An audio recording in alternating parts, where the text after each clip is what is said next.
Standard 9th Geography Chapter 1 Distributional Maps.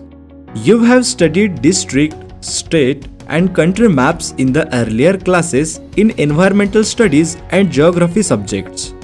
The main aim of the maps is to show the location of place and distribution of variables.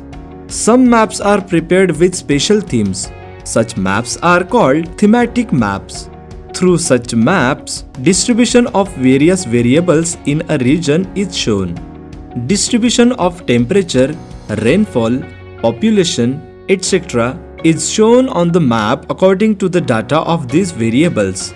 These maps are useful to explain the distribution of this variable in the region. Such maps easily bring out the patterns of distribution. To draw distributional maps, we need statistical data of the variables. Distribution can be shown in the three following ways on a map. Distributional maps: dot method, choropleth method, isopleth method. Dot method. A dot map is prepared using statistical data. While preparing dot maps, only data gathered through counting is used. The way a variable is distributed throughout the region. The dots are used to show its distribution on the map. For example, the population of a region, the distribution of cattle, etc. To show distribution through dot method, the value of a dot has to be determined.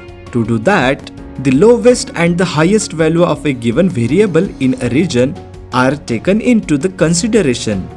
Accordingly, the number of dots are determined.